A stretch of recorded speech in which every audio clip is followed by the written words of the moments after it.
Whenever I used to watch a lot of dropshipping or e-commerce challenges video, I used to think that people who are just doing the challenges or who are scaling their business to $1 million never used to make a lot of mistakes. And this is something that is wrong in perception in people's mind, that whoever is scaling their e-commerce business to multiple figures have never committed any mistakes, because all person learn from making mistakes. And in this video, we are going to talk about the mistakes that I have personally committed in my e-commerce journey, so that you should not be doing the same thing. So let's be very honest. The first mistake that I actually made in my e-commerce journey is I was never focused on growing my profit margins. I was really motivated to grow my revenue to 100k, 200k, 400k, 500k within first 5 to 6 months. But actually, after sometimes I realized that I was not making enough money, and I was also in losses a lot of times because I was actually focused on just growing my revenue, not focusing on growing my profit margins.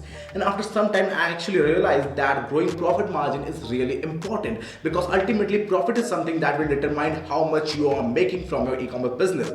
Trust me, it is a terrible mistake that you can make, because ultimately your revenue can be 100k, but your profit margin is only $5,000. So what's the meaning of that particular profit margins, right? There are some solutions that I will personally suggest you, because ultimately I was not aware of the solution. So first solution from my side is using some tool like the dropship toolkit. Now the dropship toolkit actually provides you with a section where you can actually put the price that you are getting the product for. For example, you are getting the product for $9, and you can and there is a section where you can actually put the price that you are selling the product for. And in the right hand side, you will get the break-even margin, and that is a simple way to understand your profit margins. Second is using some tools like BeProfit. Now some BeProfit is a tool that I personally use right now, because it actually tracks all my expenses in my manufacturing or in my ads expenses or anything else, and it also tracks all my revenue. So ultimately I have a clear understanding which is working for me and which is not working for me. Third is increasing your price of the products. Now this is something that is really important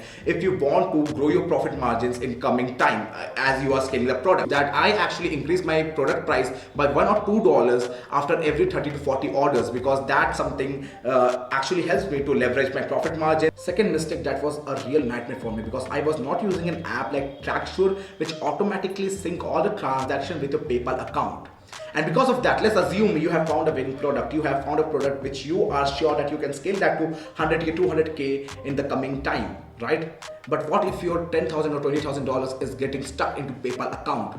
How you will feel? You will absolutely feel terrible, because you will not have the money to invest in ads. You will not have the money to invest in influencer marketing. You will not have the money to even ship the products to your customers. And that will be the cash flow problem that you will be having in your business. And that was the problem that I exactly faced, because a lot of my money was held by PayPal and it got released after 90 or 120 days. And that was something that was really terrible experience from my side. So I highly recommend to use an app like Tracksure, which automatically sync all your transactions with your PayPal, and the chances of your money getting hold is much less in that situation. And also just comes with a minimal amount of $9.99 per month, and it absolutely worth it in my opinion. You should be using it for sure. Mistake that I personally made, and I was one of the person who used to think that I will find a winning product in my first go. But a reality check came into me, and I saw that I didn't find my winning product in my first 10 attempts also, which because of that I lost around $800 or $700, but that's worth it in my opinion right now. But the thing is that you should be testing enough products to find the winning product for your dropshipping store, because ultimately it is the thing that matters the most, right? You should be doing it as a habit.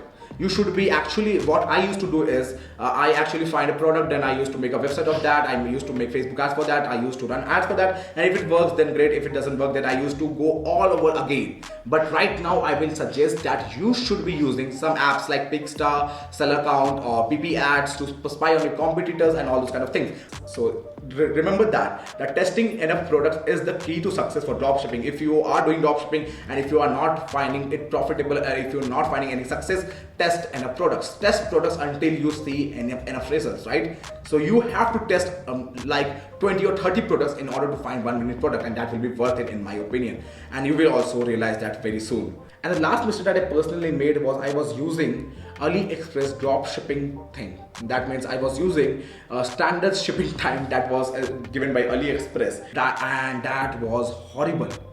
To be very honest, it was horrible. They used to deliver the products to my customer after 15, 20, 25 days, and sometimes they even not deliver the products to my customer, and because of that I have to issue a lot of chargeback, lot of refunds.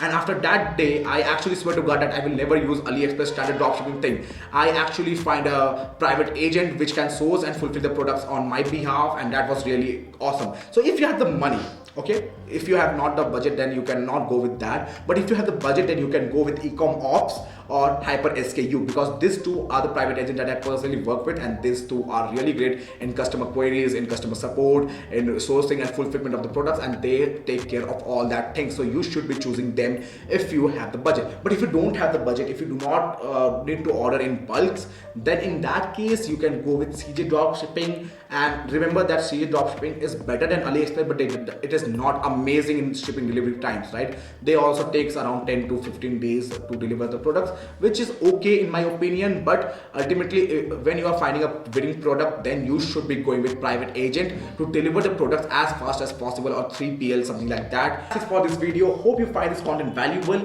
and to be very honest, I was really skeptical about making this video and publishing it on YouTube or not, because I was not actually confident on sharing on all my problems, all my mistakes that I have made in my e-commerce journey. But then I thought that the motive behind the channel is to share all the truth that we have committed in our business, that we have actually experienced in our business, and that's why I actually thought to put out this video and share with all of you guys, so that you should not be doing the same mistake. If you find this content valuable, please hit the like button, because that tells the YouTube algorithm that our videos are valuable. Subscribe to our channel for more awesome updates, and see you on another video.